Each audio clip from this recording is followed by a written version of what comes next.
নমস্কার বন্ধুরা, কেমন আছেন সবাই? গল্প যেখানে সত্যি চ্যানেলের আরও একটি নতুন গল্পে আপনাদের সকলকে আবারও স্বাগত জানাই। প্রথমেই বলে রাখি, আমাদের চ্যানেলে নতুন হলে আমাদের চ্যানেলটিকে সাবস্ক্রাইব করে পাশে থাকবেন, এই আশা রাখবো। আর পরবর্তী গল্প পাওয়ার জন্য অবশ্যই বেল আইকনটিকে প্রেস করে রাখুন। আমাদের গল্প পোস্ট করার সময় প্রতিদিন ঠিক সকাল ৯টা থেকে ৯টা ৩০ মিনিট। বাংলা তথা ভারতের নাট্য সমাজের এক আশ্চর্য অতুলনাহীন ব্যক্তিত্বের নাম উৎপল দত্ত। তিনি যে কেবল নট, নাট্যকার, নির্দেশক, গবেষক, চিন্তাবিদ বা কমিউনিস্ট বিপ্লবের প্রচারক ছিলেন তা নয়। তার সবকিছুকে নিয়ে ভারতীয় নাট্যজগতে যে বিপুল আলোড়ন উঠেছিল, তার সময়কালে আর কোনো নাট্য ব্যক্তিত্বকে ঘিরে তেমনটা কিন্তু হয়নি। তার মতো আগে কেউ ছিলেন না, পরেও কেউ আসেননি। পুলিশি নির্যাতন, কারাবাস, দুষ্কৃতীদের দিয়ে তার নাটকের উপর আক্রমণ কোনো কিছুই থামাতে পারেননি সাম্যবাদের মন্ত্রে দীক্ষিত এই নাট্য ব্যক্তিত্বকে। এর পুরো নাম উৎপল রঞ্জন দত্ত। জন্ম ১৯২৯ সালের ২৯শে মার্চ বাংলাদেশের বরিশাল জেলার কীর্তনখোলায়। যদিও তার পরিবারের আদি বাসস্থান ছিল কুমিল্লা জেলায়, কিন্তু তিনি নিজে তার জন্মস্থান শিলংয়ে তার মামার বাড়িতে বলে উল্লেখ করে গিয়েছেন। তাই সঠিক বলা দুষ্কর আসল জন্মস্থানটি কোথায়। উৎপল দত্তের বাবা ছিলেন গিরিজা রঞ্জন দত্ত ও মাতা শৈলবালা রায়। ৫ পুত্র ও ৩ কন্যার মধ্যে উৎপল ছিলেন চতুর্থ সন্তান। পারিবারিক ধর্মগুরু তার ডাকনাম রেখেছিলেন শঙ্কর। বাবা গিরিজারঞ্জন ছিলেন পাশ্চাত্য শিক্ষায় শিক্ষিত, পরাধীন ভারতে ব্রিটিশ প্রভাবিত সমাজের উচ্চ শ্রেণীর মানুষ। তিনি পরবর্তীকালে জেলার হিসেবে ইংরেজ কারাগারের ভারপ্রাপ্ত প্রশাসক হিসেবেও নিযুক্ত হন। উৎপলের স্কুল জীবন শুরু হয়েছিল শিলং শহরের সেন্ট এডমন্ড স্কুলে। পরে গিরিজাশঙ্কর বদলি হয়ে আসেন বহরমপুর শহরে। এখানেই উৎপলের ছেলেবেলার দিনগুলো কাটছিল। ছোট ভাই নীলিন ও তিনি বহরমপুর কৃষ্ণনাথ কলেজিয়েট স্কুলের ছাত্র ছিলেন। বিপ্লবীদের ভয়ে স্কুলে যাতায়াতের সময় তাদের সঙ্গে দেহরক্ষীও থাকত। জেলের পাঠান রেজিমেন্টের জওয়ানদের সঙ্গে উৎপল ড্রিল করতেন। এই সঙ্গই তাকে সময়ানুবর্তিতা শিখিয়েছিল। জেল সংলগ্ন কোয়ার্টারে সপরিবারে থাকতেন তারা। বাড়ির সদর দরজায় মা শৈলবালার হাতে তৈরি এমব্রয়ডারি করা শেক্সপিয়ারের হ্যামলেট নাটকের পেমেনিয়াসের সংলাপ ঝুলত। Never quarrel, never lend or borrow if you are honest. বোঝাই যায় বাড়িতে পাশ্চাত্য শিক্ষার পরিবেশে শেক্সপিয়ারের উপস্থিতি ছিল অগ্রগণ্য। মেজদা মিহির রঞ্জন কিশোর উৎপলকে শেক্সপিয়ারের নাটকের গল্প পড়ে শোনাতেন। বাড়িতে রেকর্ড চালিয়ে নাটক শোনার চলও ছিল। উৎপল সেসব নাটক মন দিয়ে শুনতেন। তাই তিনি মাত্র ৬ বছর বয়সেই শেক্সপিয়ারের নাটকের সংলাপ মুখস্থ করে বলতে পারতেন। বরদিদির মাধ্যমে হিন্দুস্থানি মার্গ সঙ্গীতের সঙ্গেও পরিচয় বহরমপুরের বাড়িতেই। আরও পরে কলকাতায় সেন্ট জেভিয়ার্স কলেজে পড়ার সময় পাশ্চাত্য ধ্রুপদী সঙ্গীতের সংস্পর্শে আসেন উৎপল। তখনও নাটক তাকে তেমনভাবে টানেনি। তিনি চেয়েছিলেন কনসার্ট পিয়ানিস্ট হতে, কিন্তু শিক্ষিকা মিসেস গ্রিনহল তাকে বলেছিলেন তার হাতের আঙুলের দৈর্ঘ্য বা রিচ কম হওয়ার তার পক্ষে কনসার্ট পিয়ানিস্ট হওয়া সম্ভব নয়। ১৯৩৯ সালে গিরিজাশঙ্কর কলকাতায় বদলি হয়ে দত্ত পরিবার দক্ষিণ কলকাতার অভিজাত রয় স্ট্রিটে থাকতে শুরু করেন। কলকাতায় আসার পরই উৎপল বাবা মায়ের সঙ্গে কলকাতার পেশাদার থিয়েটার দেখতে শুরু করেন। তিনি লিখেছেন, মহেন্দ্র গুপ্তের পরিচালনায় স্টার থিয়েটারের প্রযোজনার আমি তো রীতিমতো ভক্ত ছিলাম। আর অবশ্যই শিশির ভাদুরী মহাশয়ের শ্রীরঙ্গমের অভিনয়গুলি, নিরবিচ্ছিন্ন মনোযোগে তার অভিনয় লক্ষ্য করতাম। সেই সব মহৎ কারবার দেখে মনে হলো আমার পক্ষে অভিনেতা ছাড়া আর কিছুই হবার নেই। আমার বয়স তখন ১৩। বিশ্বজুড়ে যখন যুদ্ধের দামামা বেজে উঠেছে, সেই আবহাওয়ায় ১০ বছর বয়সের উৎপল ভর্তি হলেন সেন্ট লরেন্স স্কুলের ৫ম শ্রেণীতে।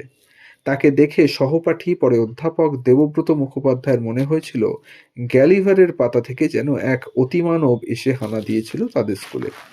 স্কুলে বিদেশি নাটক হতো, উৎপল অভিনয় করতেন।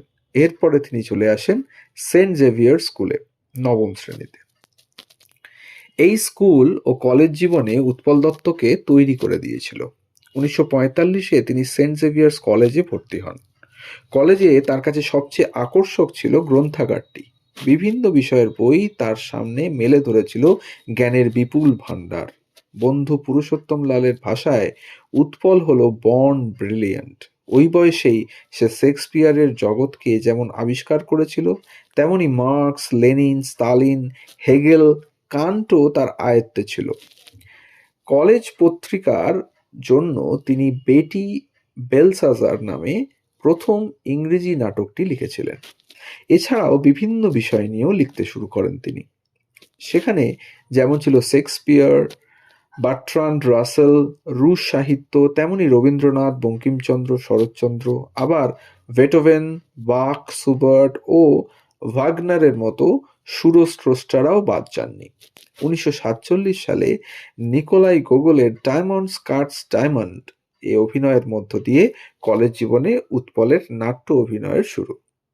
তার সহপাঠী অভিনেতাদের মধ্যে ছিলেন প্রতাপ রায়, অনিল চট্টোপাধ্যায় প্রমুখ। এই বন্ধুদের নিয়েই তিনি তৈরি করেন তার প্রথম নাট্যদল দ্য অ্যামেচার্স এক্সপিরিয়েন্স। তখন তার বয়স 18। 5ই জুলাই 49 জেভিয়ার্সের মঞ্চে তিনি শেক্সপিয়ারের জুলিয়াস সিজার উপস্থাপন করলেন চরিত্রদের ইতালীয় ফ্যাসিস্ট শাসকের পোশাক পরিয়ে। সমকালীন মাত্রা পেল শেক্সপিয়ারের নাটক।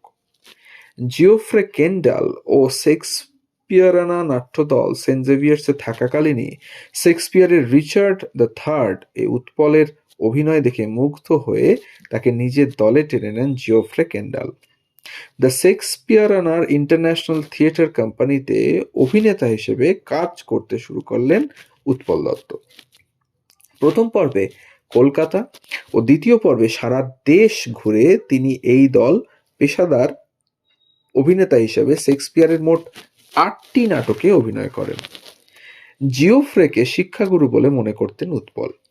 শেক্সপিয়ারানা দলের হয়ে অভিনয়ের পাশাপাশি নিজের দ্য অ্যামেচার্স এক্সপিরিয়েন্স নাট্য দলের হয়েও অভিনয় করে যাচ্ছিলেন উৎপল। 1949 সালে এই দলের নাম বদলে হয় কিউব। 1950-এ ইউরোপ এবং আমেরিকার গ্রুপ থিয়েটার আন্দোলনের থেকে অনুপ্রাণিত হয়ে আবারও দলের নাম বদলে করেন লিটল থিয়েটার গ্রুপ। 1952 সালে এই দলে যোগ দেন রবি ঘোষ, সত্য বন্দ্যোপাধ্যায়ের মতো অভিনেতারা। এরপরই বাংলা নাটকের দল হিসেবে এলটিজি পাকাপাকিভাবে আত্মপ্রকাশ করে হেনরিক ইবসেনের বাংলা অনুবাদ গোস্ট নাটকটি দিয়ে। গণনাট্য সংঘের হয়ে তিনি পানু পালের ভাঙা বন্দর, ইবসেনের পুতুলের সংসার, রবীন্দ্রনাথের বিসর্জন, গোগলের রেভিজার অবলম্বনে অফিসার, উমানাথ ভট্টাচার্যের চার্জশিট, পানু পালের ভোটের ভেট, ঋত্বিক ঘটকের দলিল ও শেক্সপিয়ারের ম্যাকবেথ নাটকে বিভিন্ন চরিত্রে অভিনয় করেছিলেন।